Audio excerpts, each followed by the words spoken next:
That's when I got the dreaded, low power mode, notice. I thought I'd charged my phone while I slept, but something went wrong. My phone was close to shutting down and, until then, I'd be running on low power.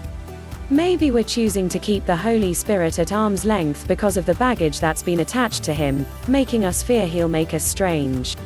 Or maybe we just don't know the dramatic difference that Pentecost is meant to make in our daily lives. Pentecost occurred 50 days after Jesus' resurrection and 10 days after his ascension. It was the day the Father fulfilled his promise to pour out the Holy Spirit not just onto but into his people, Acts chapter 1 verses 5-9. At 9 in the morning, the Holy Spirit was unleashed in the upper room in Jerusalem into 120 people, including the disciples, and each one received the supernatural power of God that forever changed how we get to experience God's presence and power now. It is a power that continues to defy human understanding and supersede human capability. When the Holy Spirit filled the disciples at Pentecost, there came from heaven a sound like a mighty rushing wind, and it filled the entire house where they were sitting. And divided tongues as of fire appeared to them and rested on each one of them. John chapter 2 verses 2-3. And they were empowered to speak other known and recognizable languages they had not personally known how to speak previously.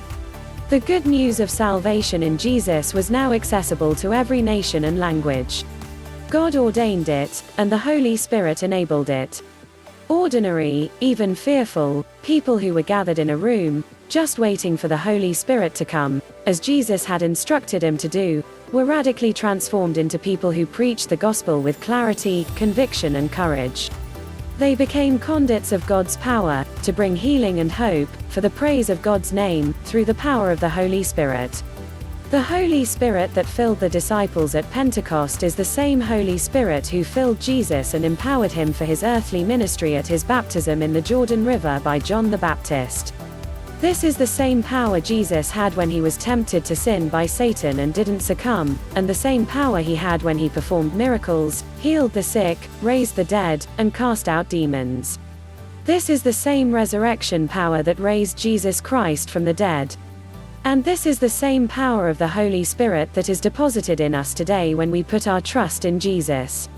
John chapter 14 verses 16-18, we aren't given a mini version of the Holy Spirit today. We aren't given a less willing or less able Holy Spirit.